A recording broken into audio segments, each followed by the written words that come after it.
so what am I doing tonight? I had a lot of different ideas what to speak about, but I decided tonight, and I didn't realize it was the last meeting, tonight my hope is to put the fear of God in you. That's my hope. Now, and I'll explain to you what I mean by this statement. And that is, there's this idea in the Torah about fearing God, right? Yiras Hashem, fearing God. And what is that? What does it mean to fear God? Now, the truth is, you can translate the word of having awe of God. But what does it mean, and do we have any connection to this idea? So I'll tell you, it's very interesting that there's one passage in the Torah, and it's a passage that some people might be familiar with because it has to do with the 10 plagues in Egypt, and I believe it was plague number 7, the plague of hail. There's a very interesting wording in the Torah, and I'm going to read it to you, and I'm going to ask you to play a game tonight. What's wrong with this verse? Actually, it's 2 verses. What's wrong with this verse in the Torah? You tell me. All right, so anyway, God tells Moses, I want you to go to Pharaoh and tell him I'm going to send down all this heavy hail, right? And you better let us, otherwise, you better let my people go. And then, so what happened? But God said, any beast in the field, right, will be killed. Which would imply that, if you would have the brains to put your animals in the stable, they would have been okay. So here are the 2 verses. You tell me what's wrong. So the Torah describes what happened. He who feared the word of God among Pharaoh's servants drove his servants and his livestock into the houses. But he who did not pay attention to the word of God left his servants and his livestock in the field. Did anyone catch the problem with that? Anyone catch the problem? It's easy if you can read it. Oh, rabbits and cats, yes. Pay attention versus fear. Right, so first it says the people who feared God, right, they're the ones who put their animals in the stables. So they weren't killed by the hail. But then it says the people who didn't pay attention to God, right, they left their servants and their livestock in the fields, and they were killed. So we see from here, the Torah is telling us that fearing God, fear, whatever the Torah means by the word fear, and paying attention are the same idea, the same thing. And how is that? What do you mean pay attention? How is paying attention the same as, again, the word we usually translate as fear? So I'll tell you, the word pay attention in the Torah, in Hebrew, in the classical Hebrew of the Torah, and even in modern Hebrew, we have a funny way of saying it. Does anyone know how you say pay attention in Hebrew? Sim lev. Oh, wow. Okay. You have, I didn't realize that Rabbi Sarah was here. All right, Rabbi Neitz. I'm sorry, Sarah. So sim lev. And it literally means, sim is place, and lev is your heart. Place your heart. Pay attention in Hebrew, the way you say it is place your heart. Now, what does it mean to place your heart? Well, first I'll tell you, the word heart, lev in the Torah, if you look in the context, it usually means not really the biological heart of the person that's pumping, because the Torah is usually not discussing, physiology, but it means the person's thoughts. It usually means the person's thoughts. Now, I think that really it means both, and I'll tell you why. Because I think what it means is this. When we talk about a person's heart, and a person, heart meaning, in the context of the Torah, meaning what a person's thinking, it means a certain kind of thinking. It means a thinking that our heart is in it. And I'll tell you what I mean. For example, there are a lot of things that we know in our minds, but we don't have it in our heart, and therefore, even though we know certain things are true, we don't live by them. Let's say a person knows I should, like me, I know, right? I should exercise more, I should eat more healthily, right? Let's say I know those things are certainly true, right? You can ask Dr. Lustig if you doubt me. But if I know they're certainly true, and let's say that I don't do it. So if I know it's true, I think everyone knows it's true. And if I know I don't exercise properly, and I don't have a healthy diet, so it means that my heart's not in. I'm not connected to it emotionally. I don't really care about it. I know it's true, but I don't care about it. So sim lev in the Torah, attention means to put your heart into something, to care about it, to think about it. And there's a great rabbi, his name was Rabbi Volbe, and I was just learning an essay from one of his great works, and he explains there that the idea of fearing God and the idea of paying attention, it's the same idea that paying attention to things, in the Torah's perspective, putting your heart in something, so it means something more than just paying attention in English. Because what it means is that a person should look at the world. A person should always be looking at the world and looking at everything that they see. And a person looks at a beautiful sunset and a beautiful sunrise, and a person sees a beautiful view of nature.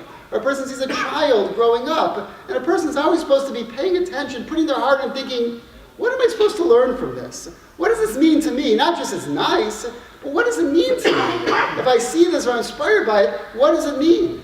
And for more so, when we see other people in our lives, we bump into somebody, we know somebody, we go to the store and we have a cashier, we have a neighbor, we have an old friend.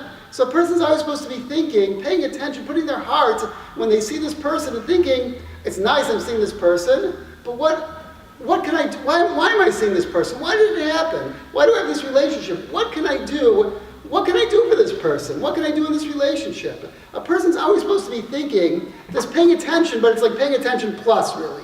When the Torah says pay attention, it means putting your heart into something. Paying attention, but taking the next step, thinking, what should I do because of this? In fact, there's an idea today, if you read some self-help books, like I sometimes do, searching for some way, somehow, I hope someday to improve myself. I'm always desperately searching. And one of the main ideas in self-help books today is mindfulness. You ever heard the idea of mindfulness? Very big idea. They say it's from Chinese, ancient Chinese thought. Mindfulness. Mindfulness is, again, it means being mindful, always not just gliding through life, but thinking about, how delicious this is, how beautiful it is, how even this, like I see these colors, I see browns and blacks, and I see light, and it's really, it's beautiful. That's mindfulness. So mindfulness is a wonderful idea. But the Torah would take it one step further. In fact, I would say most of the great ideas of the world that you hear, that's where there's this great idea that's the greatest. So that's where the Torah starts. The Torah starts with those ideas and then takes it one step further. So we say mindfulness is wonderful, but it's not just, this is so beautiful, this is so wonderful, so interesting, but what should I do because of it? Right? What should this mean to me? How should I be inspired? What should I, this person that I see, what can I do for them? Was there anything I can do? Sometimes you can't. Is there some little thing that I can do? That's what being mindful is. And I'll tell you, I said I'm going to speak about the fear of God. You'll say, well, what does God have to do with this? So Yiras Hashem, it's interesting, the name of God, the four-letter name of God, which we usually say Hashem, the name. So our tradition is, it's not God's proper name. We don't know God's proper name. We don't know, in essence, what God truly is. But all the names of God in the Torah are different ways of describing how we perceive God. And the holiest name of God is a Yud and a Hey and a Vav and a Hey.